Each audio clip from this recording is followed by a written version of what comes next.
Okay. As I promised, we were going to give it one more minute. We are at that time now. Thank you for everyone who's signing on, to our friends on Facebook Live.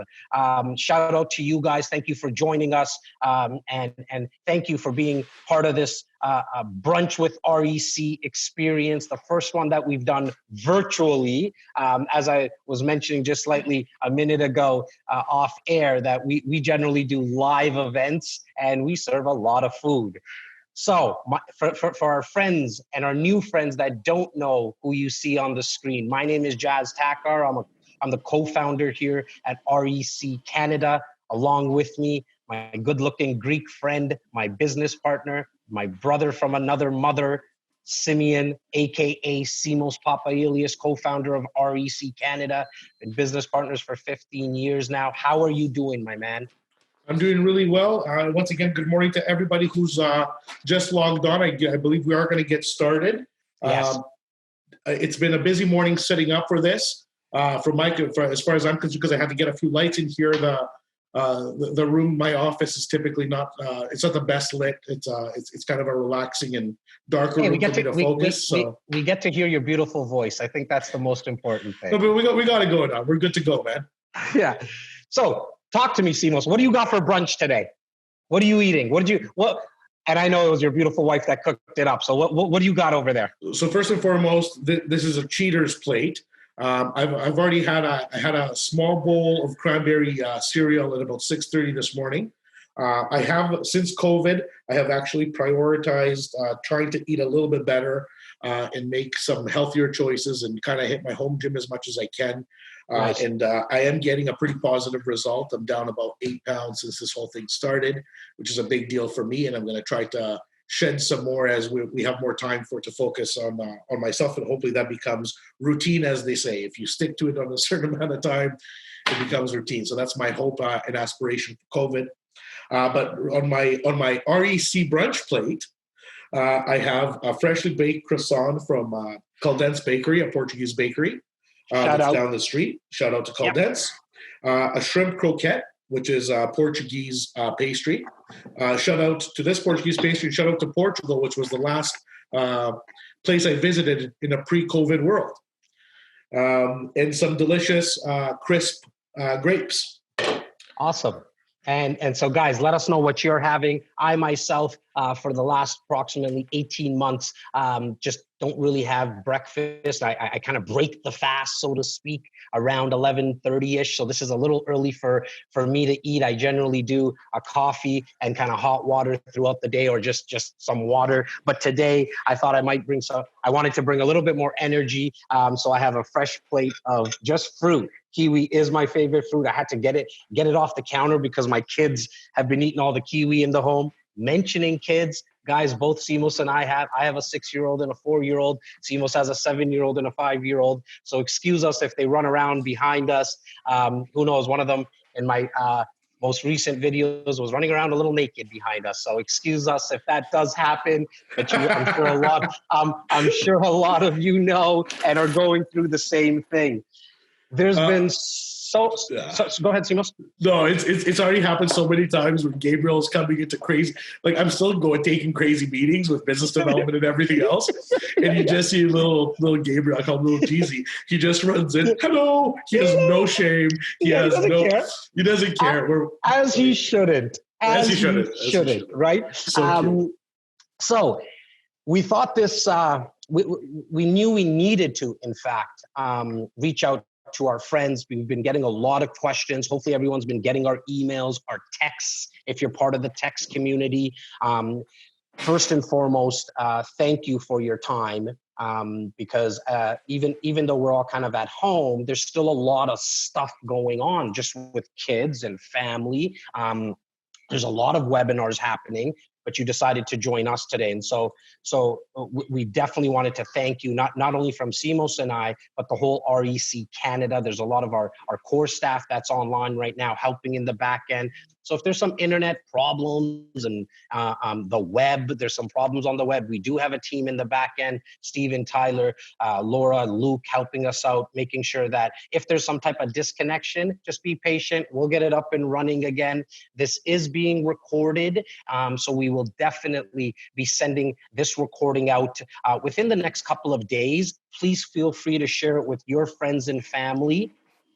As well as we have a lot of our team of realtors, 25 realtors that cover that greater Toronto area, that for out of province and out of country listeners, that's a 75 kilometer radius, really from Oshawa to Burlington, Newmarket to the lake. We have a lot of their clients and friends on. So we welcome you. And thank you again for joining us. The agenda today is really Simos and I going to be speaking about kind of macro, our macro kind of thoughts and thesis on what's happening in the real estate market. And then we'll dive a little bit into the micro in terms of should tenants be paying their rent? If you're an investor, what do you do if the tenants didn't pay rent? What can you do to proactively to be more solution oriented in that situation? You know, should you defer your mortgage payments? What's the benefits? What's maybe some things to consider when that happens? We're going to be speaking about can you buy real estate during this time? If you have the ability to do so, what's the process? Can you get financing? So because of our podcast for the past couple of years now, for the last 2 years, we've had the opportunity to sit down, and I've seen some of the names that have been popping up. They're actually on this webinar as well, listening to it. We've had the opportunity to sit down with industry leaders, such as economists from the 6 major banks. We've also had government people on our podcast. So we have a lot of data. So we're also going to be speaking about a lot of data at any time. At any time, guys, feel free to email us for the stats, the benefits that we'll be speaking about that the federal government is doing. There's also like a podcast that we did with Harry Fine, ex-adjudicator at the landlord-tenant board, and he provided us with letters that you can write to your tenants as an investor. At any time, just email us at info@reccanada.com. That's info@reccanada.com. Make a note of whatever information you're looking for. Our air traffic control guy, that the gentleman that you guys know, Tyler Walburn, aka Ty, he'll make sure that he sifts through them. Give him a couple of days, because I think we're expecting a little over 300 people that are listening to this live. I'm sure a couple of hundred people on Facebook Live, and then the recording will go out. So we really appreciate your patience. Simos, anything to add to that, my man? I think what our support team can do, if they haven't done it already, in the Zoom webinar chat. First and foremost, this is being recorded. It's going to be shared with our entire database, whether you came on or not. A lot of people said, I can't make it, whatever, send it out. So we are going to be sending it out. We should be live on Facebook as well right now. If anybody can check, again, give us feedback if you're seeing it or not. We're just not the guys that are going to take, if something breaks down or fails, if this thing comes down during the next hour and a half, please log back in.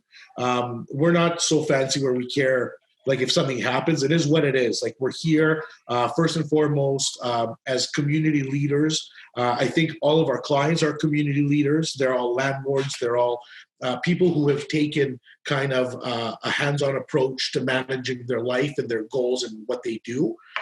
So we're not speaking from up here to down here. We're speaking here. This is kind of where everyone is at. This is what we will deploy as strategies during this crisis and post this crisis. And your input is invaluable to us. Your feedback is invaluable to us. So info@reccanada.com is your conduit.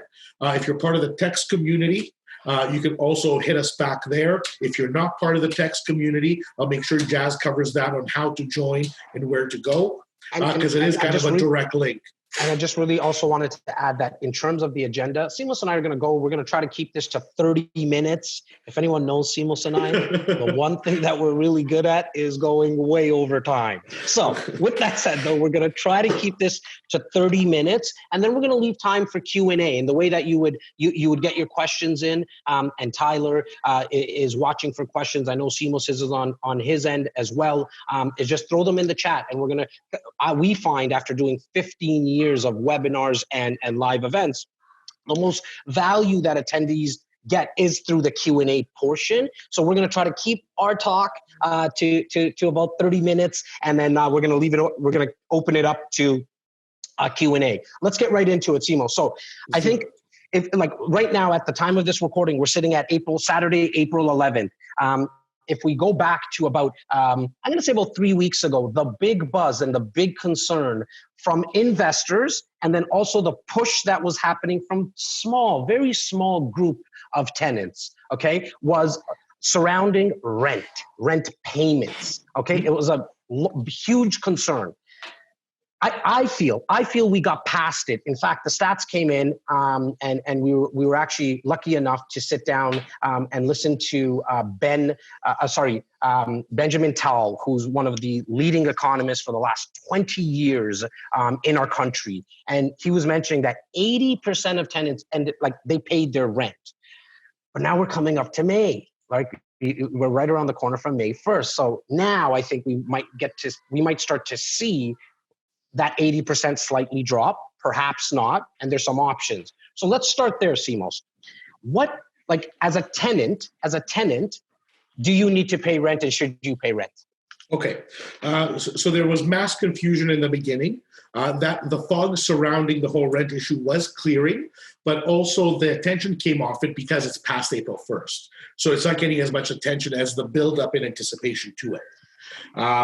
As a tenant, you have to pay your rent always. Not sometimes, not if you choose to or if you can. You always have to pay your rent, or there's repercussions like evictions and methods and processes that a landlord can evict you if you're not paying your rent.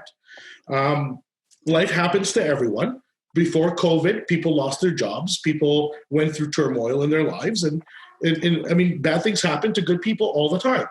So as landlords, as human beings, as citizens of this world, we all have to do our part to help the fellow man, but we also have to ensure that it's in line with our economic ability and everything else that manages how we act and react. Exactly. Now, if you were a tenant that still has a job, it makes no sense for you not to pay to pay rent, because if you don't pay rent, what starts to happen is that the landlord is also not going to be able to pay their mortgage, and we'll talk about the deferral program and all that, but they're not going to also be able to pay their utilities.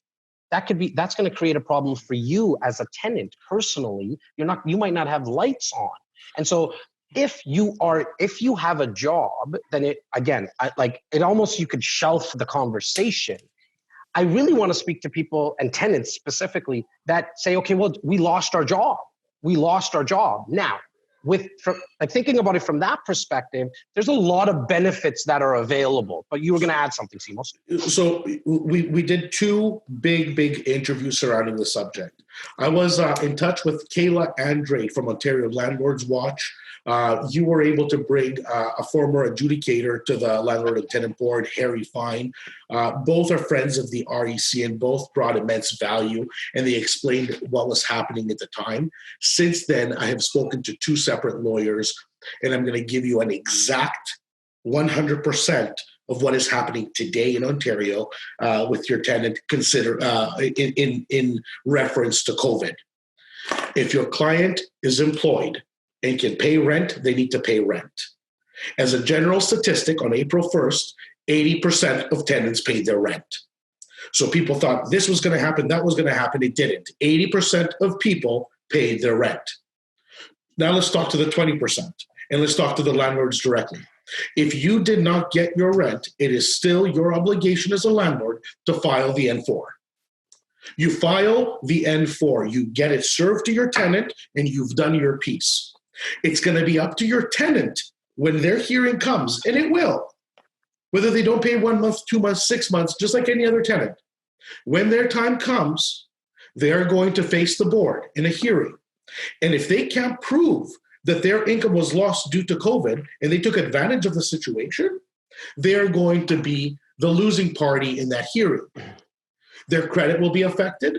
Nobody will nobody will give their property to those people. So anybody taking advantage of the system during this crisis is going to have their hands full post-crisis. There will be a consequence to people who are taking advantage of the system. To those who are not taking advantage of the system and are actual victims of this crisis, there's going to be due process where they can get help from the government, just like they are. They can prove, go get the emergency funds. They're going to go on payment plans. As landlords, we have to do what we have to do. We can defer our mortgage interest. We can defer. There is tools available to us already. Now, and from the tenant's perspective, and then we'll kind of flip over to the investors and what you can proactively do and what you need to do. I was speaking to a tenant not too long ago, and the tenant said, look, I'm trying to get these benefits, but I can't hold on CRA's helpline for 8 hours. And our comment back to the tenant was like, you need to understand that's like, you don't have a job. Your new job is to stay online and make sure that you get somebody on the CRA to get these benefits. So like those 8 hours that you're going to spend working, you need to now spend on the phone. Like you need to understand that there is benefits, and you said it yourself, right? Simos, there's a lot of benefits that the government, and this will by no means be a rant one way or the other politically, but I think we can all say that the government has acted really quickly and like faster than they ever have in any other situation, also working really tightly with banks as well. Yeah. Flipping it to investors and what investors can do, because as I see the people signing in, and keep the messages coming in, keep your thoughts coming in, guys, would really, really appreciate if you start throwing your questions in. As I mentioned, we're going to go for about 20 minutes, 25 minutes or so more, and then we're going to open up the floodgates for Q&A. Investors, it really starts from a mindset perspective. Here's my thought process on it, that you need to be solution oriented. I understand that it feels like everything's kind of right here, right now. Like, okay, my tenant might not pay, they might pay, I'm not sure. Reach out. Between myself and Simos, we're at approximately 10 doors right now, and we spoke to like actual units that are done. We reached out day number 1 once we knew that the lockdown was going to happen. And every single one of our tenants paid, except for one lady who said, I need to come up with a payment plan. And our first comment to her was, thank you for letting us know. Let's work something out. The 80% of people the 80% of tenants that paid, a lot of it was due to the fact that investors as a whole did reach out to their tenants and be proactive. And so as well as Simos mentioned, there's a couple of letters and resources we have as investors to send out to your tenants. They're templated already. You just need to customize it for your specific situation. Email us at info@reccanada.com to receive those letters. Simos, what else, because you take a lot of calls from our REC insiders. It's a little over 6,200 people. I take a lot of calls. What have you been telling investors from that perspective? Yeah. So the number one question is, again, like the difference with REC insiders is because we're always doing things like this. They're kind of savvier. So the questions we get are not such naive or low level questions. I've been on 5 calls at least in the last couple of days where the question was, I obviously know that I can defer my mortgage if I need to right now. Should I? So what measures, Simeon, should I be using to see if it's worthwhile? How will this impact me? And let me go over a couple of those points, because there is no doubt that if you don't need to defer your mortgage because you are well capitalized, don't make that phone call. And the reason is because the second biggest question asked is, can I get financing during this time? Well, you can definitely get financing during this time, and we're going to really go into that because there's going to be a tremendous amount of opportunity in the next month or two as a buyer. But at the end of the day, you're not going to qualify for financing if you're trying to prove hardship for a deferral. So you don't want to shoot yourself in the foot if you don't need to. If you are in genuine need of a deferral, by all means, that's what it's there for. But as an investor, as somebody who is looking to leverage any and all opportunity, what you should be doing is sharpening your saw for buying. And I know you're going to get into that. Well, no, I thought about deferring your point payment. So I think you can defer up to about 6 months. Most lenders are well, like the majors anyways, the 6 major banks are deferring it to the end of your amortization period. So if you have 13 years left on your mortgage, it's going to be 13 years and 6 months left. Some lenders are allowing you to do it within your term. So if you're in a 5-year fixed term and you're in 3 years into it, it's going to be 3 years and 6 months. You need to reach out to your lenders. Stay on the phone, guys. I know it takes a while, but this is our new normal now. We need to start to navigate through it. And we're going to talk about more mindset in a bit. To add to what you said, Simos, like obviously if you don't need to defer, don't defer. Like if you're working, don't even think about it. I think you keep the cash flow going. There is another strategy, and it's funny because I was speaking with a friend of ours, Callum Ross. He's the founder of the Mortgage Management Group, and he suggested a good strategy as well. Been in the business for 25 years, has done a lot of helped thousands of investors, and his strategy was, if you were going to defer, another reason for deferring is if you had better use of that money. Meaning, if you're paying 22% on credit cards, unsecured lines of credit, you have debt that is not mortgage based, like not good debt. And we all know what good debt and bad debt is. And so if you could hold off on making those payments for 6 months, but then actually using that money, not for silly things, but to actually pay down debt, that might be a strategy that you want to consider. But I do agree with you, Simos. If you don't have to defer, don't defer. Weather this storm.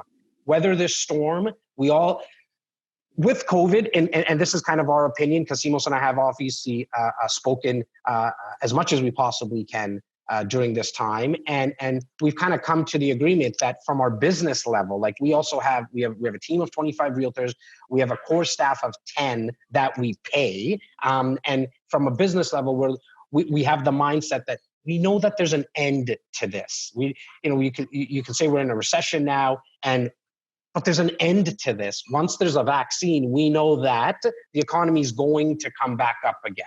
That's when you compare it to other recessions in the past, market crash of 08, 09, 9/11, even SARS didn't hit our city as much as COVID did, but it was a little different. It felt a little different. And I would love your thoughts on this too. So almost like it felt a little different because we didn't know when there was going to be an end. Here we know essentially there's going to be an end. So if you can weather the storm, buy time is what I'm really wanting to kind of get across to people. Well, I think you're really sounding, you're, like some of the things that you're saying are referencing a couple of days ago, and a big shout out to one of our colleagues, John Stewart, Laura's husband, shared a tremendous webinar with us. Where Benjamin Tall, who is the chief economist of world markets for CIBC, he's one of the best known Canadian economists. He consults governments, he consults all sorts of private organizations in forecasting and modeling, kind of assessing the carnage that has been created as a result of COVID. And you were saying a couple things that we know there's going to be an end to it. Of course we do. The curve is going to flatten whether we stay in or not. It's just a matter of how bad. So as human beings, by staying home, you're only saving lives. You like, if you think you control the planet, you don't. A virus will come, a virus will wreak havoc and go. That's what viruses do. The human body will adapt eventually. It's just how many people will die before that happens.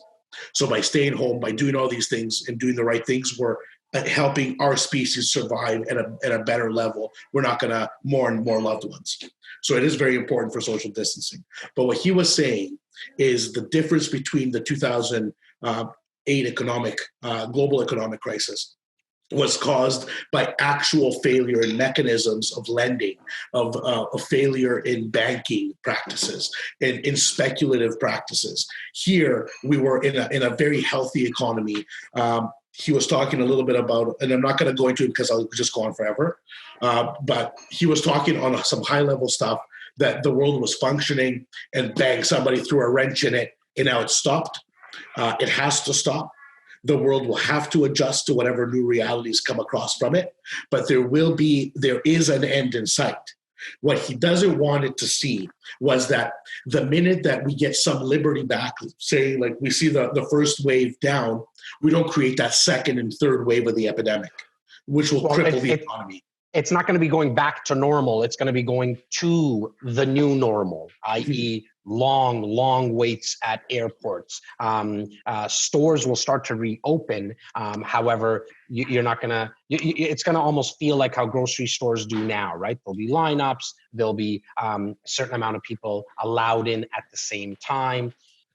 Yeah, we just have to be smart about it. Well, we have to be smart about it. Like I go back to 9/11, right? A lot, because I remember thinking, and really the media around 9/11 at that time was like, okay, no one's going to ever want to work in high rises anymore. No one's going to want to get into planes. We all know that didn't happen. 08, 09, no one's going to be buying homes. Consumer confidence is going to be low for a very long time, where in the GTA, it really only affected the real estate market for a 6-month period, maybe a 10-month period at max, which brings us to kind of the next conversation, outlook on real estate. Why don't we talk a little bit about facts first, what happened in the month of March, because those are kind of full stats that we have. It really was a story, a tale of two stories, from March 1st to March 15th, like splitting the month in half. Yep. What we saw was sales go down in the second half of the month by 15.1%. That's 15.1%. What I really want to emphasize there is that's what the amount of sales that happened, which kind of makes sense, right? At the second half of the month, people were told not to leave their home, and sellers were, for good reason, not allowing people to come into their home, because real estate kind of took a back seat, as it should have, where a lot, like the questions we were starting to get is, oh my God, my house price just went down 15%. I was like, no. Your house values didn't go down 15%. The amount of transactions that happened went down 15%. So your values, in fact, it's still just a quick correction, Jas. Yeah. It was 15% overall in the month of March. Yeah. Then it went down the second half. So the first half saw an increase of 12% year over year, but the 50% decline in the second half of the month resulted into a March 2020 being 15% down in sales. Yes, but sales volume. Yeah, sales volume, right? Yes. Not so your home didn't go down. Now, we always like to say that we don't have the crystal ball, and anybody who does, you might want to run away from them, right? Who says that they have it. But values didn't go down. And so I really want to make sure that we emphasize that, because real estate doesn't act like stocks do, right? Stocks have the daily, if not sometimes hourly, to the minute fluctuations. You can't day trade real estate, guys. So real estate takes a little bit longer in terms of seeing what the facts would be. But our outlook in general, why don't you touch on that a little bit, Simos, like in terms of for the short term, 3 to 6 months, and then we'll talk a little bit, and I'll talk a little bit about medium to long term. Yeah, so I'm going to give my short term is what I personally think, and I'm glued obviously to as many high end resources that I can. So I do have a lot of friends that are analysts that work for the credit unions. I have friends who are analysts for banks in Europe, both in Brussels and in Athens. I'm of Greek heritage, so a lot of my friends are graduated from tremendous universities all over Europe, and they've really succeeded in bringing the Greek economy back post the economic collapse, and they're all stationed all over Europe with both German banks, with the European Banking Initiative, and of course Greek banks. So I'm getting the picture from there almost every day because we have Facebook groups that we share information and intelligence with. And here in Canada, our friends at Urban Nation, our friends are developers. We just kind of get the inside scoop on a lot of things that helps us know that it's not so bad. So I will share that insight with you here today. A lot of people are anticipating that a lot of things are going to ease up by the end of June. And I agree. I do agree. I think the social distancing initiatives, I think we learned a lot by seeing the disaster in Europe, meaning China was the first indicator. Nobody thought that it was going to hit their home, and then it was in their backyard. Italy, Spain, Germany, all of that Western Central Europe taught the world a very important lesson, clearly not to the Americans, because the Americans were laughing at it until it smashed into their homes. But Canada did listen, and we did slow it down. And if we're smart and we continue down the path that we're on, I think we're going to gain trillions of dollars back.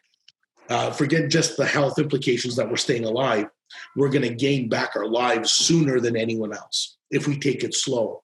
So I do think there will be a general ease by the end of June. Yeah. And I think the modified, real estate is an essential service for obvious reasons. The new reality are virtual open homes. The new reality is sending in as little soldiers on the ground as possible. And you're going to see more and more video crews ripping around We've still seen hundreds of transactions done on a weekly basis. 100%. Excuse me, right across the Greater Toronto area. Now, the question comes up: should I buy or should I wait? And so a seller. Go ahead, Simos. No, go ahead, brother. No, as a seller, if you're a seller, you need to hold on. Yeah. If you don't need to sell, selling in uncertain times is a mistake. Period. And to the point of, you said, if you don't need to sell, that's so important, right? Because there is people that need to sell because they already bought a home pre-COVID. And so they need to sell. Those are majority of the transactions. Or they need to sell because of an estate, or because of a divorce, or because of a death, or because of a million other reasons. If you need to sell, do what you need to do. And if you need to buy because you sold already, then you obviously then you should. But if you don't have to buy or sell, our opinion and our advice is to hold off for a couple of months, just to let this to buy the time and weather the storm. You're going to hear us say that a lot. Going into COVID, the month over month, what were we seeing exactly, Simos? We were on fire, Jas. So yeah. This really and truly, I hate talking about COVID like it's a cause, because it's such a serious health concern. Like, it's truly a virus that's killing people. Yeah. And because we're talking about it so much, it's losing its value. Like, we're talking about it like it's something. You know what I mean? Well, one of the best memes out there is when somebody asks who started COVID, and then they pull up the mask and it's a Zoom logo. Right? I don't know. Yeah. No, all kidding aside. So the market was on fire, Jas. The market was truly on fire. It's safe to say from February to March, we were seeing, like, in the Greater Toronto area, month over month, close to like 11, 12%. Double digit, 12. Right, 12. Double digit. It started to go like almost like this. It started to get scary almost for people in the business, because it started to smell like 2017 before we needed to see a government intervention, which was the Fair Housing Plan, which cooled things down. Here's my personal opinion, right? Where in terms of like appreciation, because I had some questions here that I saw pop in, like, hey, what's your kind of forecast? I think if we were seeing double digits, closer to 11, 12% month over month, I think it's safe to say that we might be in that range of maybe starting to see like 3.5%, 4% kind of really slowing it down, like, and be like very cautiously optimistic looking at the market, but significantly cutting down the market appreciation. Remember, if we're still seeing numbers in the 3.5%, 4%, it's still a healthy market. And what's your thoughts on that, Simos? Well, my thoughts are, you're referring specifically to the Greater Toronto area. Yes. As we know, our listeners and audience are almost North America wide at this point. So I will make a point to your micro focus of GTA, and I'll also make a point to the conversation we had a couple of days ago on the macro focus of what's happening right now out west, etc. So again, we were on complete fire. Immigration was piling in. Job sector, we had the hottest tech market of all time as far as Toronto is concerned. So things were really going a certain way. this fork in the road, this curveball that just hit us now with COVID is going to have a tremendous impact on the whole scene. From a micro, again, like we're talking GTA, the immigration flow that was holding us steady on this path is going to slow down. For sure. There's not going to be 150,000 people coming in per annum in the next few years. Well, and it's actually closer to probably 200,000. Sure. And that's quite obvious because the borders are closed, right? Like Well, the borders, for the first time, the borders are shut down. And how long will it take for that to normalize again? So there is going to be direct carnage and impact to the GTA as well, because the GTA is always protected from so many things because of the volume of people in business and being centered around service. Now, from a macro in the country, Alberta and Saskatchewan, that were slowly creeping towards some kind of a normalcy and recovery, just got badgered to death again. They just, like, oil has tanked to numbers that it took them 6 years to get back to $16-70 a barrel. They're creeping under $20. Well, look at just and for anybody who's watching or listening, go look. Just take a picture of the closest Esso or Petro Canada. Look where gas is at today in Toronto. I saw it, or here in Brampton where I am. Yesterday, sorry, I think I saw it at 54 cents. Like, I don't even remember. Gas is on sale and nobody needs it, Jas, because nobody can go anywhere. There's ships in the ocean sitting with barrels upon barrels, right? Just supply and demand, guys. Basic economics, right? Supply and demand. I'm out of coffee. I'm out of coffee. This is a problem. I'm going to have to call in the reinforcements soon. Go ahead. Guys, I don't want to go into a long rant. No, but it's okay. You were talking about what was happening in the Alberta market. Yeah. So we're talking about the short and long term forecast. Yeah. So for the short term, I think everybody needs to really hunker down, make sure that they go over their family and business budgets. I think everybody, and this is actually a really good tie-in for our next topics. Let me just see, should I buy real estate during this pandemic? The answer is, if you have to, go ahead. And quickly, we can also talk about, sorry, go ahead. And there's, because of the amount of insiders that we have, I did notice that we've been getting a lot of emails and calls from some people in the camp. Well, look, Jas, I've already refinanced my home. The money for that refinance is literally sitting with me right now, and I'm paying interest on it. Is there places I can deploy it? If I were to deploy it, if I wanted to take look at something that might be compelling in times like this, because we all know, right? If you go back as far as you want in times of recessions and even depression, not that we're in a depression by any means of the stretch of the imagination, but we are definitely in the recession, where you'll start to notice that a lot of compelling opportunities start to present themselves. If you were ever considering to look at something and invest at something, what we would advise is to protect yourself as an investor, only look at places with rental guarantees, because if you have something where someone's guaranteeing the rent, you are definitely protected, because the builder or the seller or the developer is actually putting their money where their mouth is and saying, we will guarantee the rent. We'll give you the post-dated checks, and they'll cash as well. So there is some opportunities that have presented themselves. As always, just send us an email at info@reccanada.com. There's one in downtown Toronto. There's another one in Oshawa that's tied to student housing. We'll send you the links. Take a look at it. Even if you're just bored and you want to look at performas and numbers to kind of get your mind off anything else, just email us again at info@reccanada.com. The team will reply back with the 2 projects that have rental guarantees and deferred down payment structures. So where you don't have to put all the money down now, it's deferred out to even like most of it, 15% of it out of the 20 is like deferred out to a year from now. So there's some, if you ever look at something, make sure you're protected with rental guarantees, because one question that came in from an insider is, should I look at a duplex right now and I need to close on it in the next 45 to 60 days? Our advice at that time was no. And the reason is because we're still kind of in that storm where if you have to close on the property right now and rent it out, Our concern is that if we rent it out to a tenant, they lose their job or just decide that they don't want to pay you rent, going back to the early part of the conversation and the early part of the webinar, that we can't, it's not like you can kick out, you can't evict a tenant right now. Everything's closed, like the sheriff's office is closed. So if you can find something that's a lot further out, that might be something that would be beneficial for you to look at. To the next question, as you mentioned, Simos, can I get financing? The short answer is yes, you can get financing. But why don't you talk a little bit about what you should look at if you were looking at financing, refinancing, all of that? Let me just wrap up. Money's never been as cheap, right? So our guidance and our advice for the next 3 months is, if you can sit pretty, sit pretty. Don't close on anything if you don't have. Don't close on anything.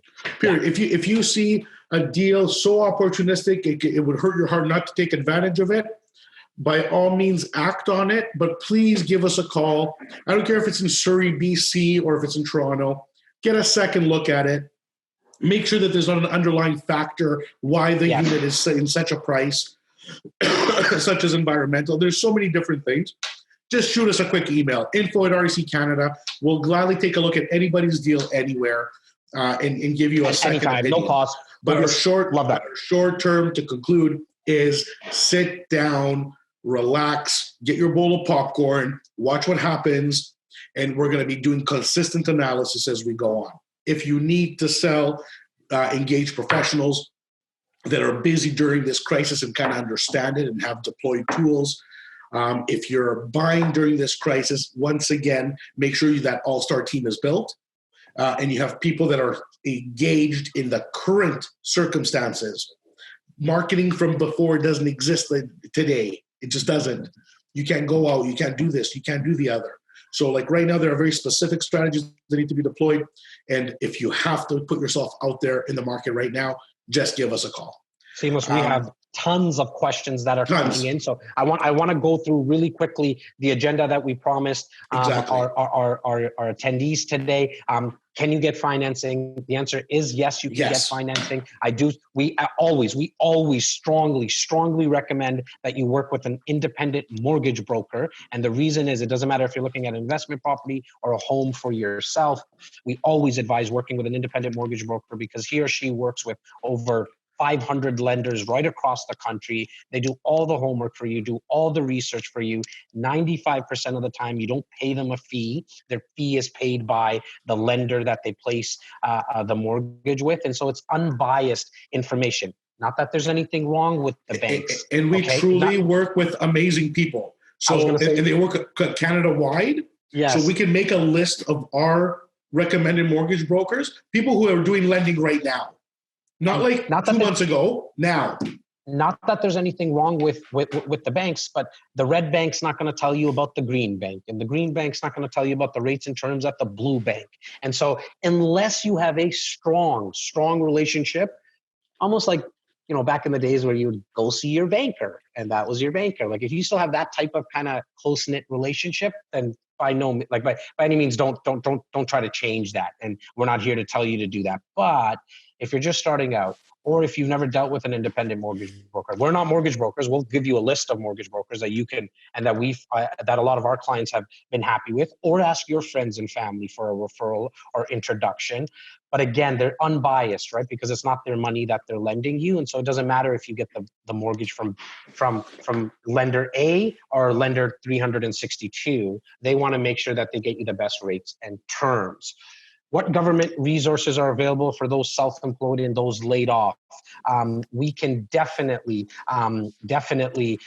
get you a list of all the benefits right from, or you can go yourself to the CRA website. But Simos, why don't you kind of rhyme off a few of the high-level benefits that are available to kind of the general population as well as small business people? Yeah, so I had a couple of days ago a big shout out and a big thank you to Arnini Stellato, who are our accountants from Arnini Stellato LLP. These guys are true pros. We love you, Jerry, and we love you, Ashley. Yes, we do. Yes, we do. So to both Jerry and Ashley, lots of love. They were supposed to potentially be able to get on this call, and they were not. So they did supply me with notes for the conversation. in the absence of them being here.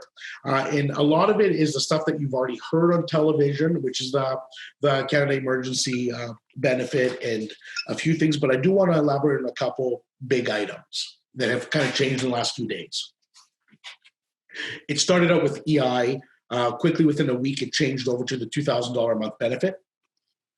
That's number one.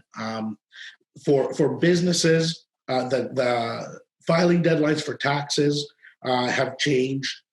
So basically, if you had a filing deadline for your corporate taxes after March 18th and before June 1st, you now have a filing deadline of June 1st.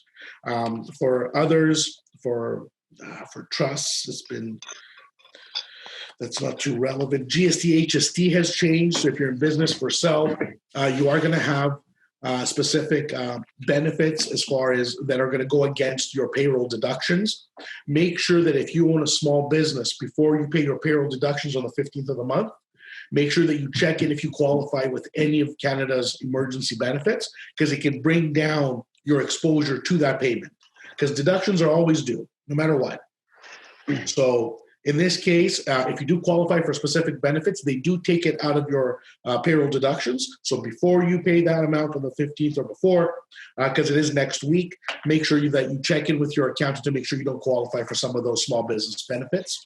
And there's going to be a lot of extensions on dates as well, right, Simos? I mean, there's like the normal deadlines that we're used to when it comes to paying taxes. A lot of extensions have been given now. Yes, for sure. The biggest one to this group, because I know the majority of our people are self-employed, and this is creating a tremendous amount of anxiety, both to the employee and to the employer. So if you are still working, meaning that even if you're at home not working right now, but you haven't been laid off, it means you still have a job and you're getting paid for twiddling your thumbs at home and or working from home, one of the two. Regardless, your employer now, as an employee, has that opportunity to get wage subsidy of 75% of your salary. That's a massive weight lifted off the business for self, the small and medium-sized business entrepreneur, because they're going to be able to not lay you off and keep you on hand, because that extra 25%, they might even be doing something to get it all. So this is an evolving and progressive situation. But 75% is enough. Like, for example, the REC, which has almost 10 support staff, we haven't laid off anyone. Our entire roster is working. I'm not talking about our agents that are independent contractors. I'm talking about our graphic designers, our video editors, our copywriters, our administration staff, the structure of our organization. Everybody's being paid. Everybody's on standby, and 90% of them are actually doing a lot of work from home. So we're in that lucky situation that we've had a slush fund, an emergency fund established since years ago when we got hit with our first emergency. So we've always had an emergency fund, and in this case, we're using it. But more so, with a 75% subsidy, now I'm not even going to have to tap into my emergency fund the way I thought I was going to. Yeah, so, like I was saying earlier, like huge kudos to the government, because they really did act really fast. For sure. Right? And I know there's a lot of changes happening daily, in fact, so stay up to date on their website. And there's obviously frustrations because checks, people, there's a lot of people that obviously do live paycheck by paycheck, but be patient. Like people that are answering the calls, even on the CRA lines, like they're going through things themselves on their side as well, right? So I think just be patient. Let's try to help each other kind of through this process. Brother, just to finish that note, because I know we really need to get to Q&A because there's so many beautiful questions. Yeah. The 75% wage subsidy is available to businesses that have had a hit on their bottom line, their top line and bottom line.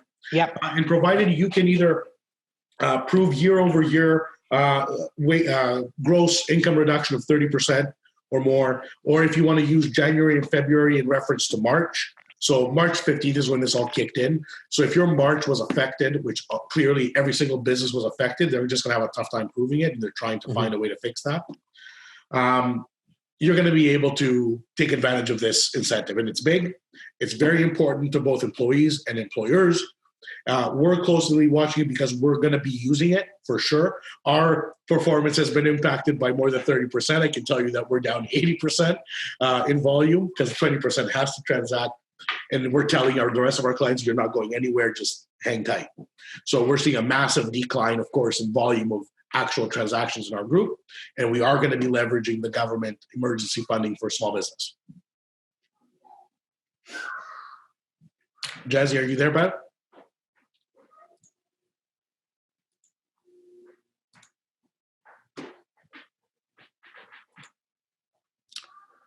Can everybody hear us? I've lost Jazzy. Can someone in the chat just let me know if you can see Jazz? Thanks, guys. So we'll wait a couple seconds for Jazz.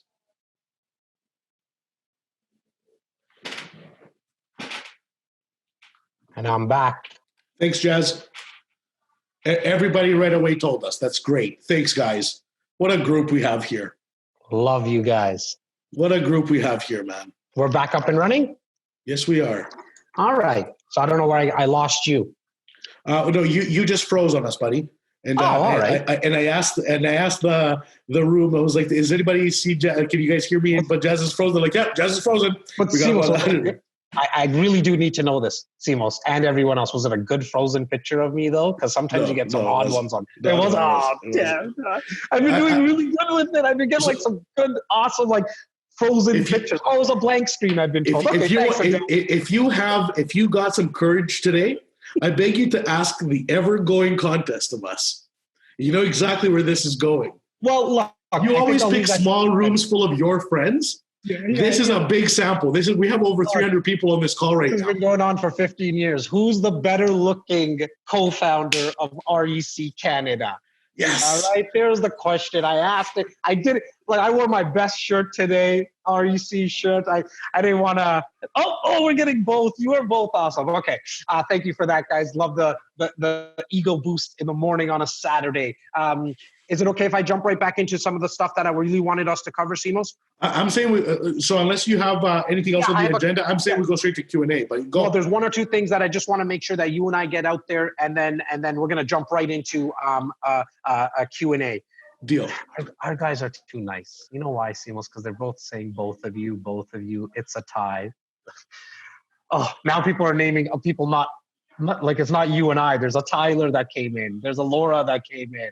People are picking Rudy. Simeon would win the arm wrestle. Yes, I would. Yeah, I don't know. We're gonna have to do that. That might be our next webinar. Okay. How does one stay positive during such an uncertain time? My personal thought on this is being positive is a good start. And what I mean by that is look, we know this is a tough time. And so just sitting there to yourself or saying out loud to people that everything's going to be okay and things are okay, and continuously reminding yourself that it's almost borderline naive. I think the mindset that all of us need to have, if you can, is to be optimistic. Because there's a huge difference between being positive and being optimistic. Because when you're optimistic, you're positive about the future. When you realize that the future is going to be positive, now you can start to see possibly for yourself that there's opportunity everywhere. You just need to get in the way of it. And I'm not talking real estate, guys. I'm talking life, where the opportunity might be to start a new business. The opportunity might be that you realize that you don't actually need to be in an office to work for the company that you're working for, that you can actually get a lot more accomplished. I know that happened to me, where culture is so big, like that support staff I get to see every single day. I get to touch, see, smell everyone. And the culture, I need to be around people. But I've also noticed how I've been able to execute on a even higher level. And so how do you stay optimistic? Drown out the negative noise. I'm not here to tell you not to watch any news, but maybe cut it down by half. And if you can get really good, maybe go to one source every 2 days or 3 days. We all know Trudeau hasn't said anything different every time he comes up to to the stand. Neither has Trump. Neither has like the governor of New York or our premier. Nobody said really anything different every time they come up. And so maybe cut that time out of the negative news that's coming in and start to drown it out by putting in more positive information. There's an old saying that says garbage in, garbage out. I've seen it more and more during this time than anything else. Surround yourself with people that will bring more positive vibes in your life. There's a question that we had that come in. What resources are there? I saw a name. He's actually not only a friend of ours, but someone that we look for business advice. His name's Michael Saracini. He's actually, I know, been commenting. Some of you know him and some of you don't. Go check him out, for example, on Facebook. There's a group and a community that he has. The name is Real Estate Millionaires by Keyspire, but it's not just all real estate talk. There's a lot of positive people out there that are going through the same situation. He's the founder and president and CEO of a company, Keyspire. There's a lot of resources. There's podcasts. A little shameless plug. I mean, we have a podcast now for 2 years, close to 100 episodes, but we're not the only game in town. Start looking for other resources. There's actually a podcast almost for everything. There's a podcast on coffee. There's a podcast on papers. Like there's a podcast on everything. Take some time and start to put more positive information in your head. Simos, I really want to get your thoughts on how does someone stay positive during this time. Yeah, so I mean that's huge, and I will tell everyone what I'm doing, and I just enjoy knowledge. So I've reduced my news intake because I find CNN I just find all these channels pathetic. I find them opportunistic and parasitic. They're fear mongering just to get ratings, and I can't stand it. I tune in to The Economist quite a bit.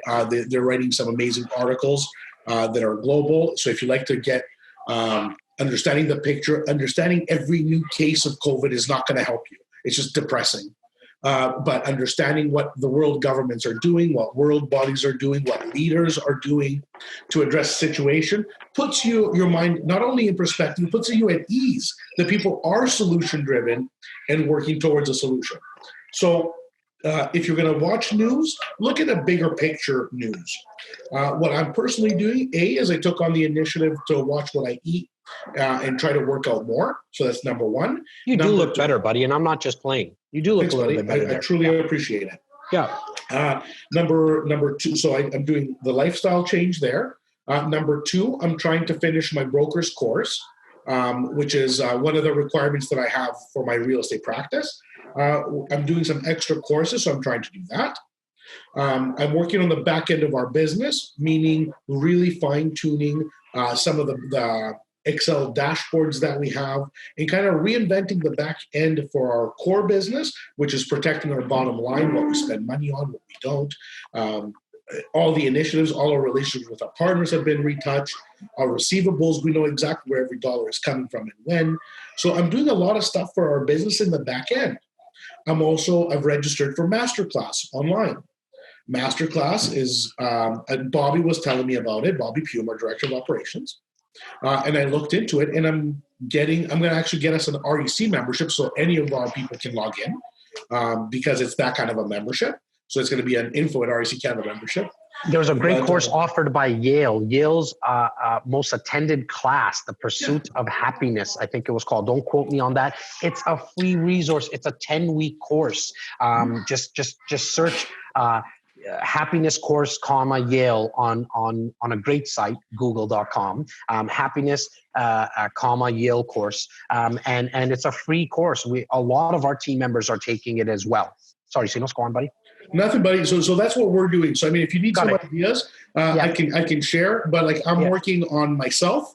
Yep. I'm spending an incredible amount of time with my family. It's actually the most time I've ever spent with my family in my entire life. They know there's daddy, right? Like I get that all the time too. I'm telling you for real. I've never in my whole life. Yeah. In my whole life. I know. Yeah. Since my kids were born, and I have a 7 and a 5-year-old.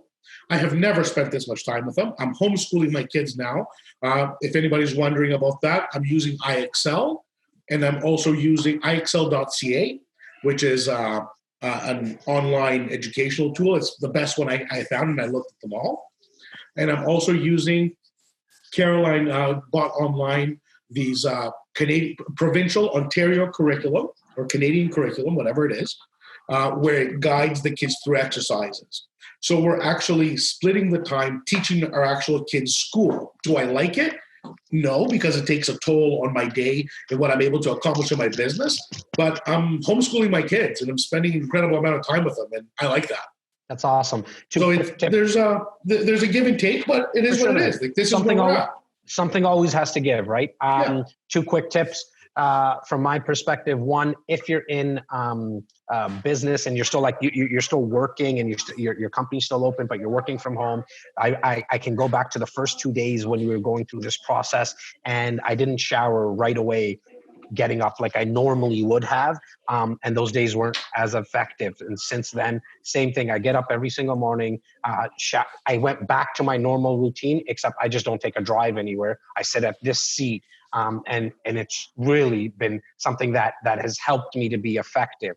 If you operate a team still, the big game changer within our team, especially within that core staff of 10, including the media squad that puts together all of our content, I have two running virtual offices where it's at 10 in the morning to about 6 p.m.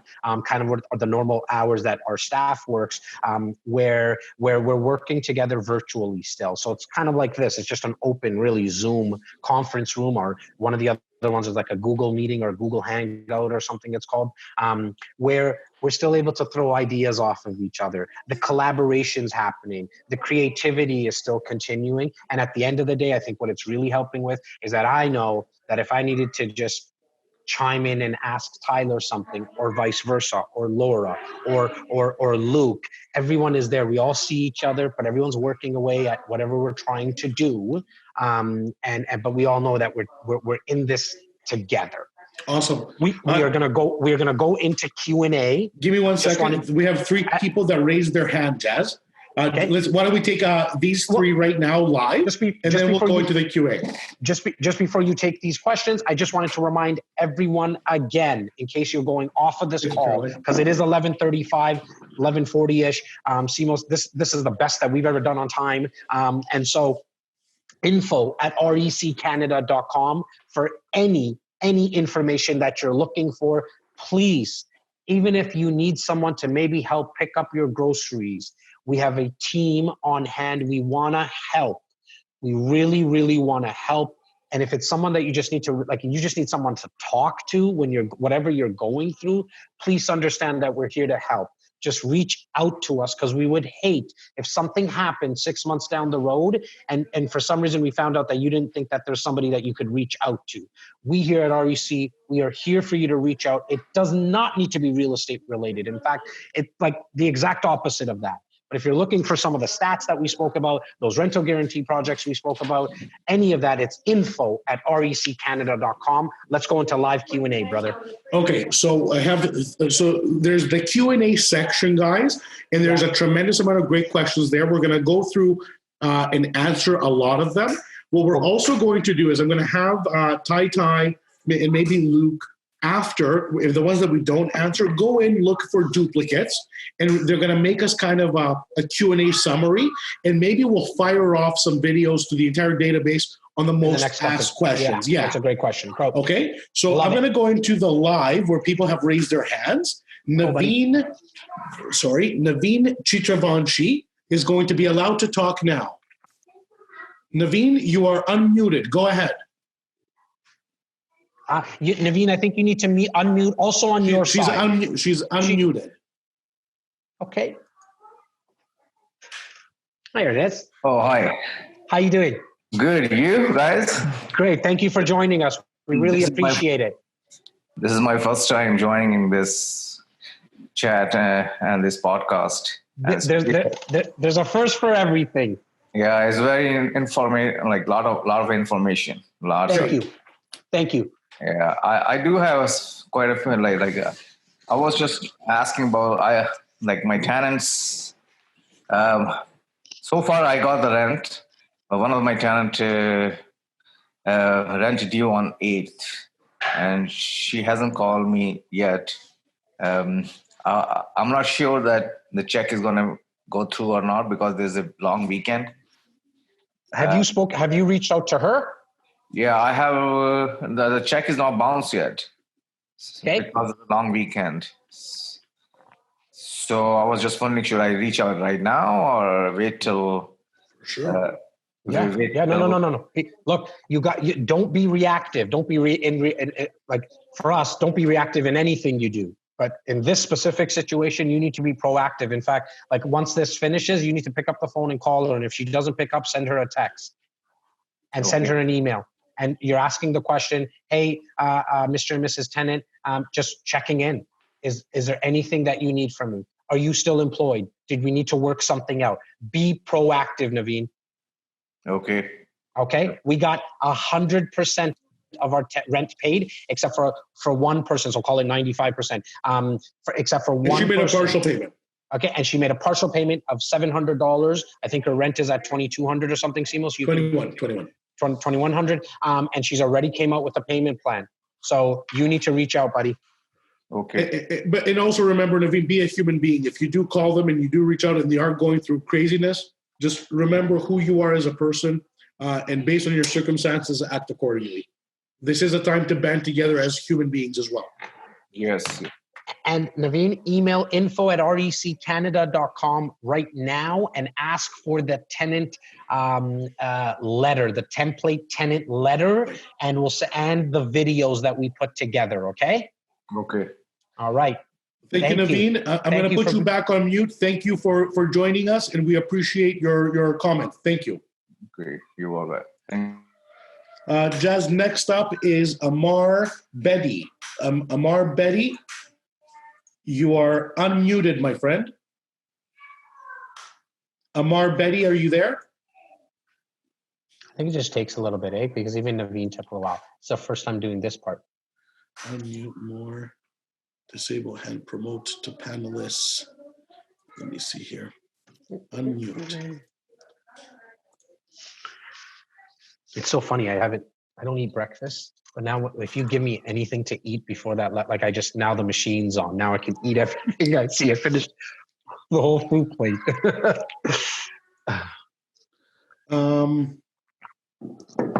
Solimar.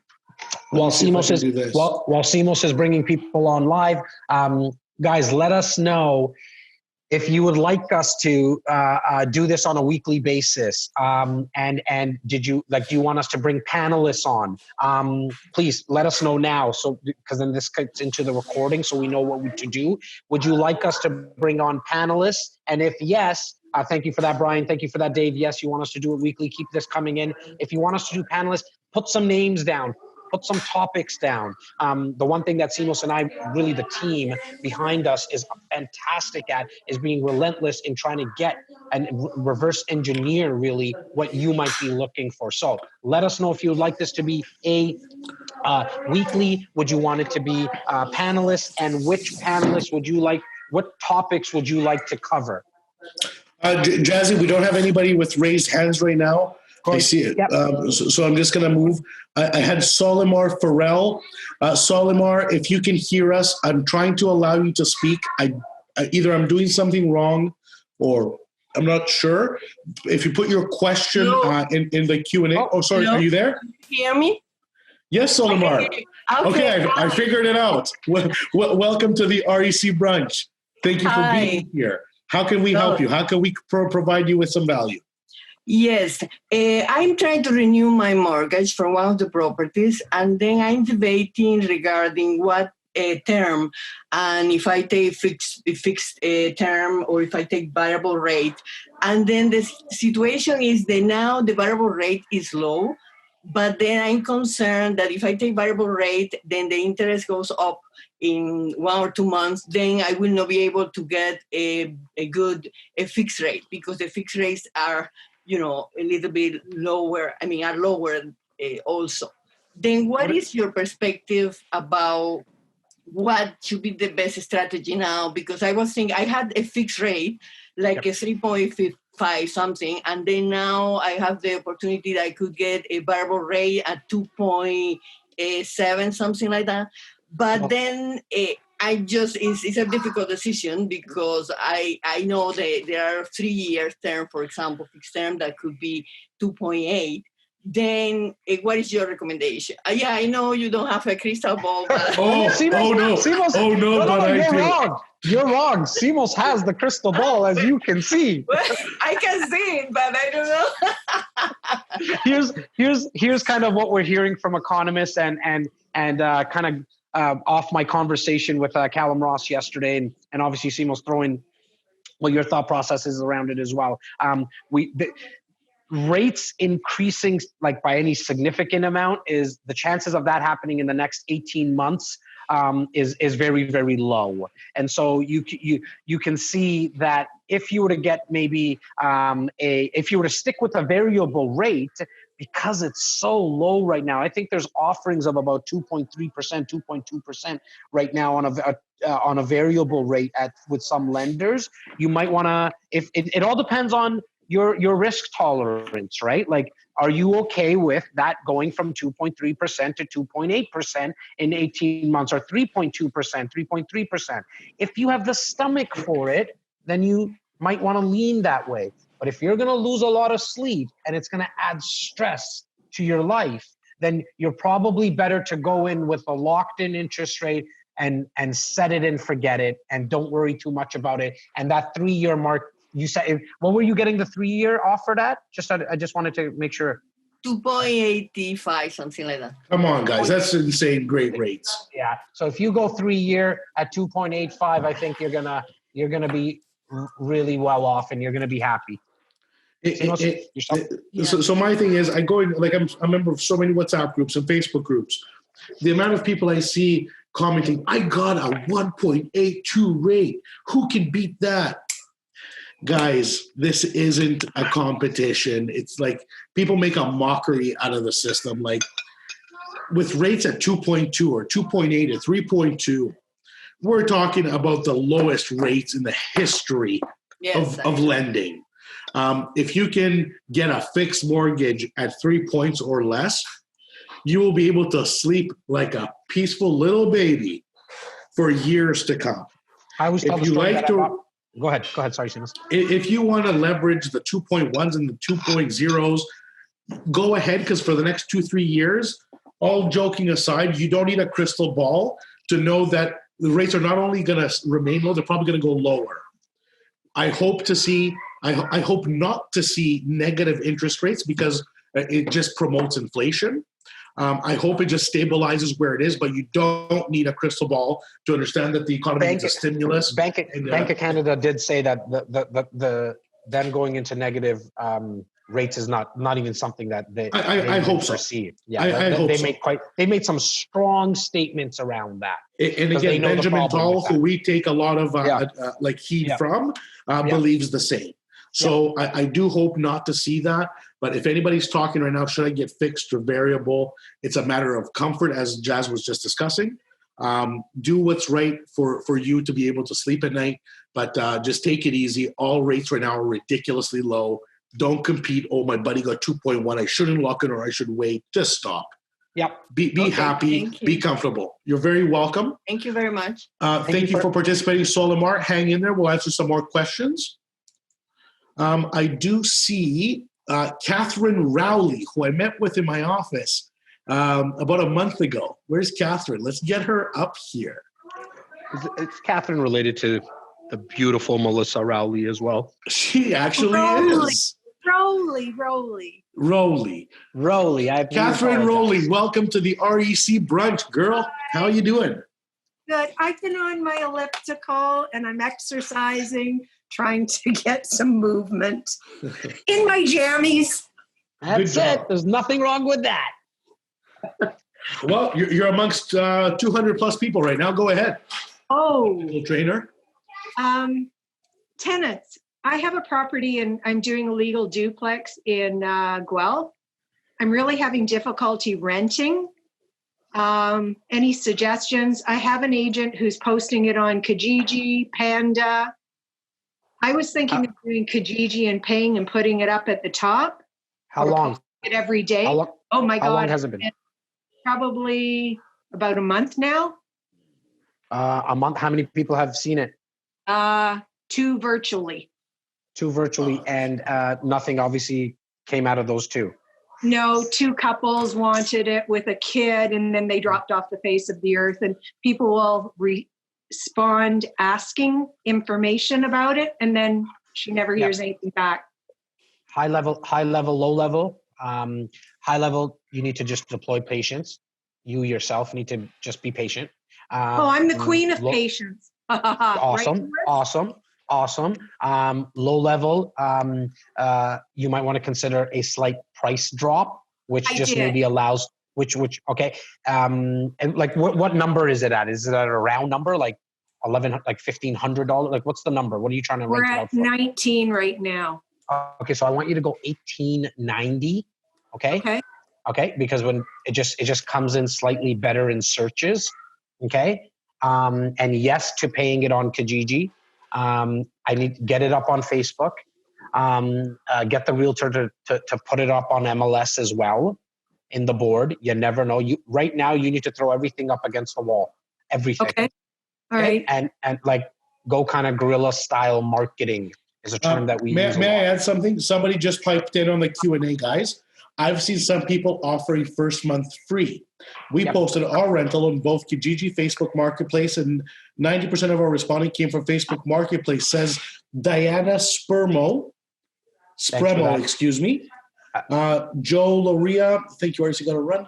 One second. And Steve Little says, I've seen some people offering first month free. So so I think even before you go there, because you might not be able to do that, but get creative. I love that point, Simos. Get creative. What does that mean? Offer free internet service. You probably have a package with Rogers or Bell or somebody. You need to start to kind of get creative and figure out. Do you guys remember 2005 area? And I'm not sure who was in the market then. I certainly was.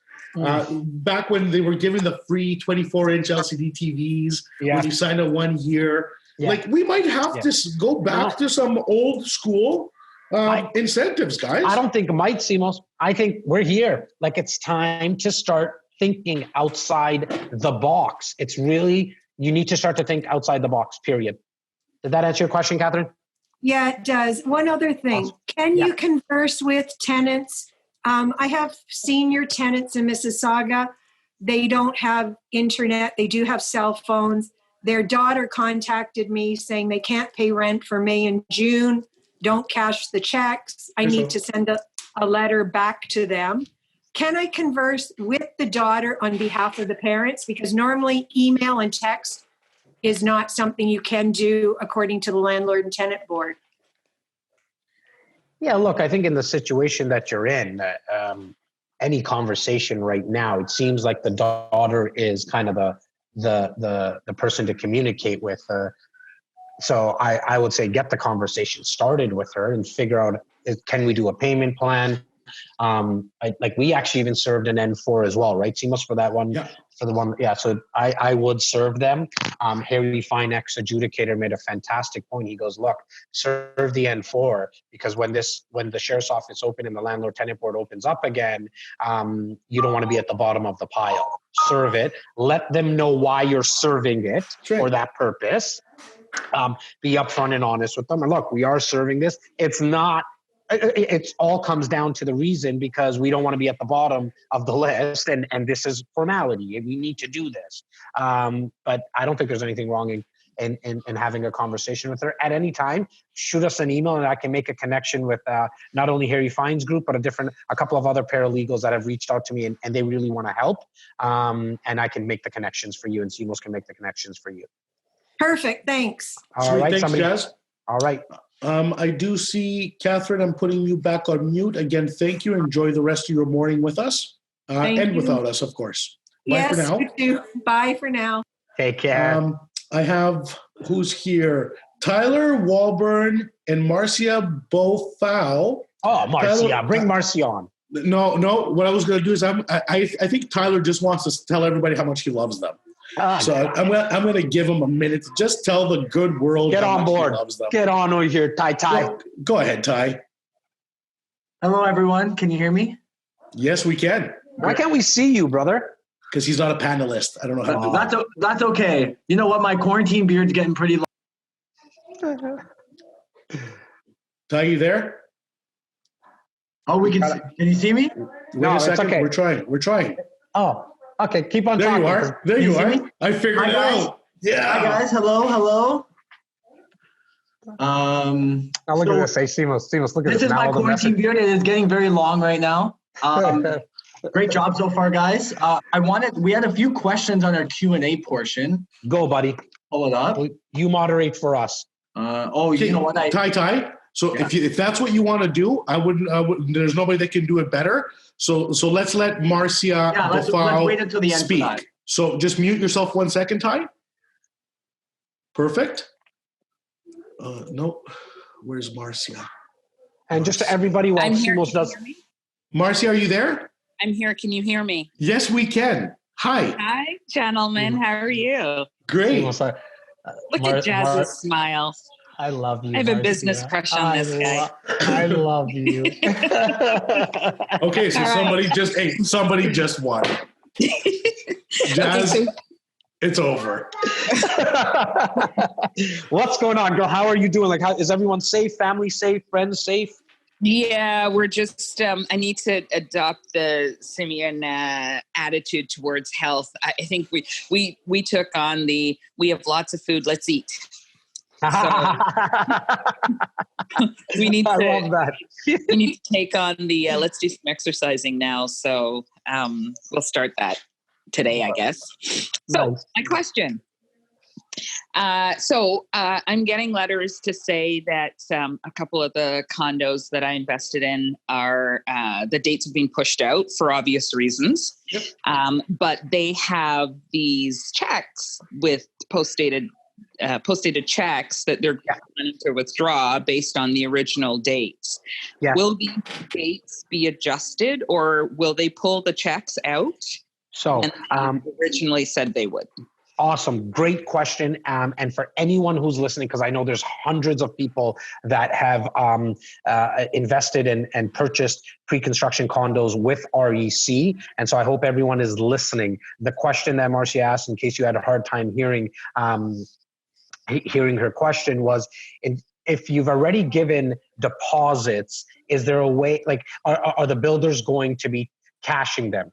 If we don't ask for an extension, then they will be cashing them.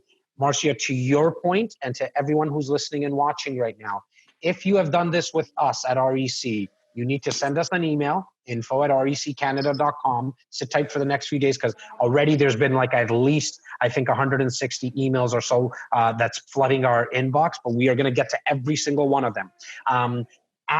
Tell us your project, the unit number, and when you would like the extensions for. Our team has been batting 1,000% at asking and getting the deferrals for those deposits. Not to say that it's going to continue, but we will call every single builder for any unit that you purchased with REC. If you did this without REC, what I want you to do is get on the email first, the developer, and then get on the phone with them and ask them. Ask for more than you need, guys. So I'm giving you the inside of what I did with the builders. A lot of our clients said, it's going to be cashed in May, Jas. Can you push it to June? I went to the builder and said, give me July. In case, just negotiations, right? In case they said, we can't do July, we'll do June. At least I got what Marcia was asking for. Did that answer your question, Marcia? It absolutely did. Thank you. Okay, you know what to do, hon. Send me the unit numbers, okay? I will do that. The pushes that you want. I'll get that done on, I can't do Monday because of Easter. I'll do that on Tuesday morning, the first thing that I do for you. That will get done. Okay, I have another quick question. You get enough because you already said you have a business crush on me. Now I'm going to give you all the answers. Okay. So obviously we want to take advantage of the low mortgage rates. I can't remember if you can lock in 6 months closing, or if there's a longer term that we can somehow take advantage of. So there is. I can take this one, Jazzy. Yes, please do. The typical was always 4 months. Okay. That typical has been extended to 6 to 8 months now. But RBC I know for sure, has a program that you can lock in an interest rate 4 years prior to. Now, specifically designed and surrounding pre-construction. How many years? 4 years prior to. They'll hold it for 4 years. What? That's right. And this is the thing. Like people don't understand the value of an independent mortgage broker. Yes. Mortgage brokers get paid to close your deal, not for free advice. They don't have salaries, meaning that they're always up to date with the latest and greatest incentives and programs by the financiers. So we will definitely put out a list of our preferred brokers out there, and you guys call them and interview them all. Like we don't gain anything from your financing positions. So we don't get paid we don't get paid from the brokers or anything like that. So this is you guys interview who you like, and these are all guys who have closed 100 deals or more for us. Every single one of them has. So these guys are qualified, excellent people. All right, you guys will hear from me in the next few days. Awesome. Thank you again. Girl, thank you. While we were talking to Marcia, I went through the chat. A lot of people said yes, they would like to see this again next week. So we're going to align it up, and we are going to bring panelists. We'll definitely bring some of our most popular friends, meaning the guys who are on the front lines, economists, organizational leaders, whether it's Graybrook or Keyspire or lots of our strategic partners have a lot of value to bring to the table. And they have a lot of experience, right? And I think but I can see it right now. Yeah. I can see it right now that we're doing this again. So this is going to be awesome. Go ahead, Jas. Just to follow up on Marcia. Okay, that question went away. Sorry, there was another Q&A that came in. I apologize. No, I was just saying, look, I think experience is the best mentor, right? And so we're gonna make sure that we bring on as many people as we possibly can, and obviously try to keep it where everyone can get their thoughts out and kind of coordinate everything. But I'm glad that there's enough people in the chat that are asking for it, because like I said, what we do really well is just reverse engineer what people are looking for. Ty, are you still there? Yeah, I'm here. Ty. Let's see you, buddy. Where are you? For the sake of time, you want to start throwing on some. You want to throw some rapid fire questions at us, and all right. So there was a few that we had earlier. One is Simos answered it already, but what is your favorite breakfast cereal, Jas? Fruit Loops. Fruit Loops, true. I'm Frosted Flakes. Oh, actually, I like 2 scoops of raisins first. That's my favorite one. I used to. I got to tell you, with cereal, really quickly, it is the one thing that I go into like hard phases with. So Fruit Loops was like, it's the number one. I can eat that anytime. But then like what you said, Frosted Flakes, had a 6-month craze for that. 2 scoops of raisin bread, like all of them. I have my wife only keeps that cashy cereal in here. So I never get a chance to get to the grocery store. But if I did, I'm getting Fruit Loops. So she keeps the good stuff. Pizza for breakfast. I love that. Go. All right. And then we got a question. Are we seeing a change in new pre-con developments? Like, are we seeing any new developments in these past like few weeks? Yeah. So I can tell you that I've had probably a dozen very high-level discussions with developers along with industry pros, meaning our colleagues in the pre-construction world. It's a very small circle, and there hasn't been a single launch since March 15th. There's not going to be a single launch for the foreseeable in the next 2-3 weeks. There are definitely some developers that are now planning virtual launches because they need to get their product out there. But the biggest and most important concern that is shared across the industry is the return to construction. So a developer who's going to launch today has to really think that if he sells today but gets delayed by a year, is he going to be able to close those transactions, or will he have to cancel the project and resell at what is then market price? So there is a lot of pre-construction right now is surrounded by a lot of fog, and we're working, like I can tell you that myself and Jas are only working with developers who have existing inventory. We're not participating in any launches. And we have And only if they have rental guarantees. That's right. So if they're willing to offer our specific, I don't care what they do to the rest of the world, but as far as an REC insider, if the REC insider can get a rental guarantee, can get all their terms in writing on paper, no problem. I'll sell a unit right now. But if I don't have those things on paper, I'm so sorry. I don't feel comfortable enough to put one of my guys into a deal. Tai, go. Okay, and then we have rapid fire them. We have another question. Frank Sellin. I'm self-employed and busy working now, but if this goes on for several months and clients' needs decrease, my business may drop off. If so, what is the possibility of getting a bank mortgage or new opportunities coming down the road? Well, I think if we heard the question right, if you're not going to be working in the future, Frank, then getting financing is going to be tough. And getting financing locked up right now with the possible cloud of you decreasing, like your business decreasing, my personal opinion on that is just don't do that. Let's get the business let's get the foundation of the business strong, and make sure that you can weather the storm, then look into investing into real estate. The people that should be thinking about the only people, in my opinion, that should be investing into real estate is ones that have liquid cash underneath their pillow or have access to lines of credits, and you have the stomach, and your job is the foundation of what you do for a living is strong. If that's foggy, don't be buying anything right now. Stay away from it forget a 6-foot hockey stick, like a lot further than that. You know what I'm saying, guys? Like stay away from that right now. It's a great piece of advice, Jazzy. Yeah, because let's not build on swampy foundation. Okay, so let's keep the foundation strong, and you do that by if you have liquid cash. And it's like this has happened. Go back right to back to the Depression time of 1920s, like late 20s, so on and so forth. That the ones that came out of this is because they saved money, they had money ready to invest. But if you don't, then now's not the time to think about this. We need to get your foundation strong. All right. So the next question is from Debbie Hicks. Hey, Debbie. Is please ask Graybrook. I assume that for them to be part of our panel. Oh, okay. Obviously, Debbie, we love you. You still have probably the best picture that has been sent to REC. It's the number one. We still have it in our office. It's just a beautiful picture. We love you and thank you for the support. And we will definitely, we just got another message, definitely reach out to both Peter and Sasha. Where is Debbie from in British Columbia? Was it Kelowna? I forgot that. Debbie, leave us a message. Let us know where you're from. And then we have another question by Joanne. I have a commercial mortgage renewing summer 2023. Would you ask for a blend and extend at this point?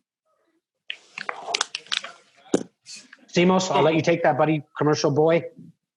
Repeat the question, because blend and extend is in commercial real estate is the biggest key right now. Redo the question. I have a commercial mortgage renewing summer 2023. Would you ask for a blend and extend at this point?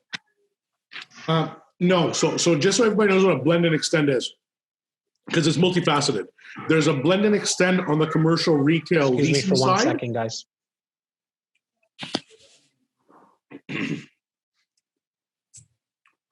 No, go ahead, Simos. Go ahead. Okay. So blend and extend can mean one of two things in commercial real estate.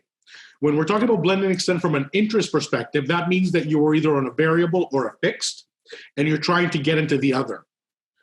If that's what you're referring to, I would stay with a fixed, not a variable, in commercial, because commercial already has a tremendous amount of uncertainty and fog, especially if you own retail commercial property.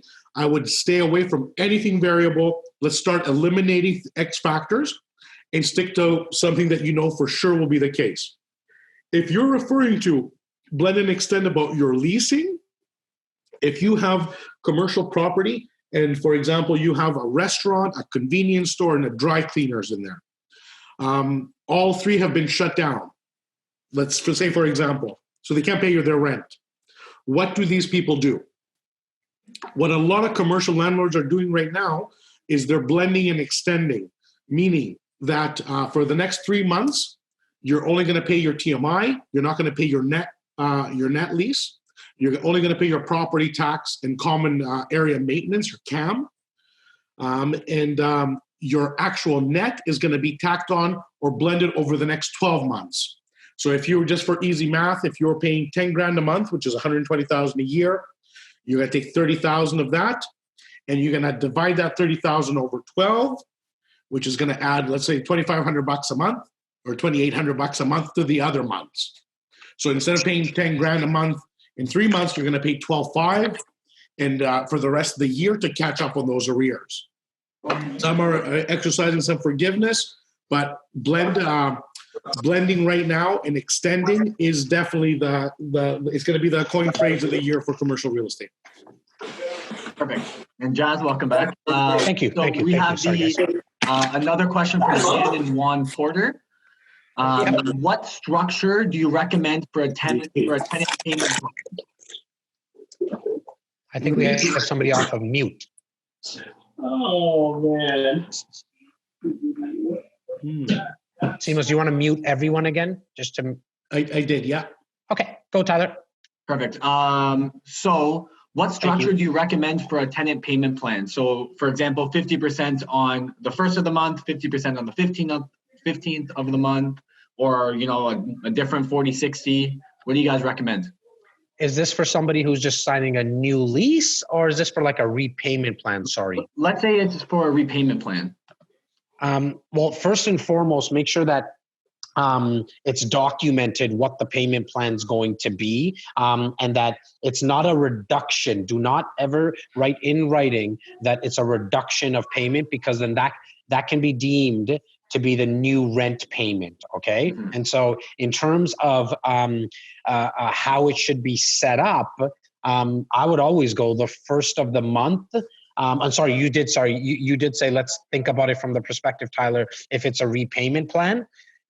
Repayment plan, you gotta ask the questions like, how are they getting paid, how much is coming in, and when it's coming in, and then work with the tenant. Listen, as landlords, guys, right now, we really need to understand, and I'm not trying to be the bearer of bad news. There's not much we can do if the tenant doesn't pay. And so we need to be as customer service oriented as we possibly can. It's why you always hear us pushing content on a daily basis, talking about treat your tenants like customers, because you're running a business right now. And so now we need to make sure that we're thinking of our tenants like customers, and you're going to have to figure it out in terms of like, hey, how they pay, how much they pay, when they pay, based on when they're getting the money. And look, there's not like, if one of our tenants had said that there's no way I'm going to pay you because I lost my job, I can tell you what Simos and I would do between the two of us. And even if I didn't have Simos and I was doing it by myself, or if he was doing it by himself, is we would pick up the phone in three-way conference with the CRA and try to figure out the benefits. We need to be proactive. We need to be solution-oriented, but we also need to execute. Okay, guys? Ty, I'm actually looking at the Q&A, and I see two big questions. One is by Hala. If you paid full deposit and the project is canceled or builder is bankrupt, parentheses Crestford, and they're talking about Crestford's two big projects in Yorkville. Is the buyer's deposit protected by Tarion? So the quick answer to that is Tarion does not protect deposits. Tarion's warranty on the building, and it protects the deal. But the money actually has never been with Crestford or any other builder. It's sitting in trust with a legal firm, whatever firm was representing Crestford at the time. And all those deposits are going to be returned. The only thing lost is opportunity and interest you would have gained on that money. So unless there is fraud where the builder illegally cashed those checks and took your money without your knowledge, that would be fraud. It wouldn't be part of the pre-construction process. So no, you don't lose your money. You should get all that money back if and when the project cancels. Just because a developer goes bankrupt doesn't mean a different developer isn't going to buy this project out. The location in both of those places is AAA location. The chances of somebody just else be patient. Yeah, but a great answer, Simos. Just and I think it was from Hala. Hala, reach out to the lawyer that you wrote the checks to. That's where you're going to find out who it was payable to XYZ law office. Get a hold of them. They're open. that like physically there might not be at the office, but all the lawyers in real estate, and that's why deals are still closing, are all working virtually. Get a hold of them, put your hand up, let them know that you're there. The other question that I just saw from a really high, I would love to answer. Any insight for buying commercial, good time or wait and see? Commercial real estate, guys, is a business. It is extremely foggy right now because we don't know if your tenants are going to be able to pay their rent. However, if you see a plaza and it's empty and the seller needs to sell it, and you can get it for a great price, if anyone on this call or anyone on the planet thinks that the world will not get back to normal one day, you're mistaken and you're sad. This will pass. The world will be the world again. We're all going to get through this. And commercial real estate is the foundation of every single neighborhood on the planet. People have to live close to business, services, and infrastructure. If you see an amazing deal, the only thing we ask you from the REC is stop, think, get a second and third pair of eyes on it. Let us take a quick look at your deal. Don't make any rash decisions. Take your time. And it's always a great time to buy real estate. Always. No matter what's happening. It's just be very cautious right now. Make sure your money's right. And make sure you get an all-star team looking at your stuff. And it might be always a great time to buy real estate. Just to add to that, it comes down to your personal situation. That's all. Tai. Perfect. And then, Simos, you answered any insight for buying commercial? Yeah, that's the one I just did. Yeah, and then so do you think that access to HELOCs will be reduced? Easily, they could. It's a matter of the banks. Depends on that's going to depend on the bank's appetite of how aggressive they are. Lending is where their revenue comes from. So, could they hold back on line of credit? Maybe they might reduce a little bit to see how people come out of this. But then again, they might increase their line of credits because it doesn't put money on the street immediately, and they might reduce their mortgage. They might tighten up mortgages and open up lines of credit to people who have really high credit scores and employment, meaning that the people who have the jobs and are able to continuously service debt will continue to have access and increased limits, where the actual mortgage lending, which is money on the street today, could take a small hit. We'll see, guys. It would be again, it's a crystal ball question. Let's just see over the next 2-3 weeks. We're really going to see where the bank's heads are at. And right now we only have one bank, Scotiabank, that said that you're not able to use your HELOC as a down payment. The other banks haven't followed suit yet. And just because one does, it doesn't always mean that the others will. The other banks might even look at this as their competitive advantage and not follow suit, or they won't. We got to wait. But see, that's a great point, Jas. So because you're following the news to the minute, that just happened yesterday. I know. Yep. So again, knowing those things, that means Scotiabank looked at their underwriting process and said, let's eliminate that risk factor. Yeah. So you can't borrow money to borrow money. Do you see what I'm saying? And Scotiabank is one of the most investor-friendly banks. Yeah. So it is important. Just run your deal by us, please. Just run it by us. Perfect. I think that's it for the Q&A that I can see. Guys, it was really nice to see you. And thank you for everyone for tuning in. Well, thank you, Tai. Jazzy, why don't you give everybody a really quick recap of a podcast, REC Text Community, and info at REC Canada for questions. Perfect. Thank you for that, Simos. I really want to I really want to let you know how much we at REC appreciate your guys' time today. As I mentioned earlier, we tried to keep it down to till about 11:30, 11:40, but the Q&As were amazing. So thank you for participating. Thank you for giving us your time. If there is anything that we can help with, as I mentioned earlier, please, I just got something. Okay, yes. Please reach out to us by info at reccanada.com. If we did not answer your question, just email it to info at reccanada.com. If you're not part of our text community yet, you can go to text, TEXT, reccanada.com.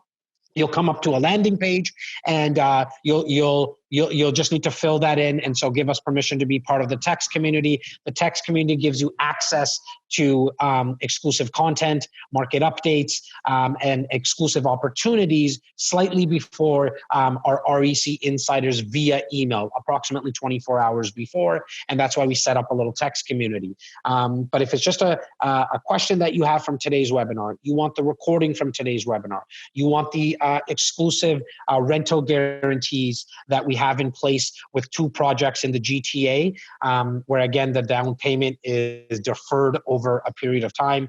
Builders putting their money where their mouth is. There's about 6 units that we have available across both projects, and you want to take a look at it, email us at info@reccanada.com. You need help with somebody picking up groceries, email us at info@reccanada.com. If you never got a chance to tell us which one is the better looking co-founder, email us at info@reccanada.com.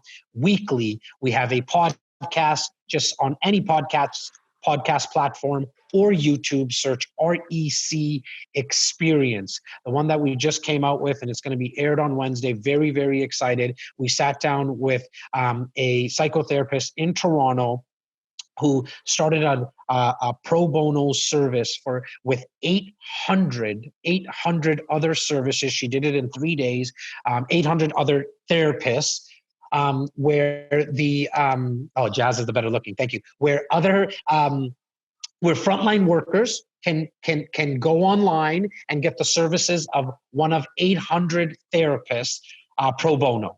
And it's just like an amazing service the psychotherapist started for frontline workers, obviously going through some issues now, right? From a mental health perspective. Mental health is real. We need to talk about it more.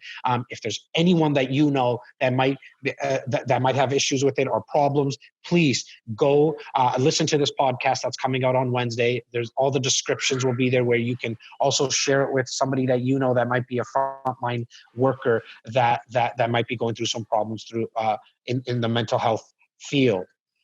With that said, thank you so much for joining us for brunch today. I really, again, appreciate your time. Stay safe, stay healthy, and Simos, I'll let you kind of sign everyone off. So I would like to wish everybody a really happy Easter weekend. Easter is a big week. Passover is a big week for the Jewish community. To whoever is celebrating any of these holidays, do take the time to reflect on what is important to you, because that's what it truly is for. Easter and Passover both take on the significance of trials and tribulations in life. Every day represents something very important. So do take the time to reflect and spend the time with your family and do the best that you can with everything you're doing. From our homes to your homes, God bless you. Thank you for joining us. And we're more than likely going to be emailing our entire community out a message. We're probably going to be here next Saturday, more than likely. So if this thing catches on and you guys like it, we're going to do it a lot more. And share it. Share it. It's wide open. So this isn't somewhere where we're constrained by walls. That we can increase our subscription to Zoom to 1,000 if we need to. That's not an issue. So we had just under 300 people on today. Thank you. And everybody have a wonderful weekend, and we'll talk soon. Stay safe. Thank you, Simos. Thank you, Simos. This has been the REC Experience Podcast with Jas Takhar, an REC Canada production. Hey guys, thanks so much for watching and listening. Please take a second right now to subscribe and follow us on whatever podcast platform you're watching or listening. It means the world to me. Thank you.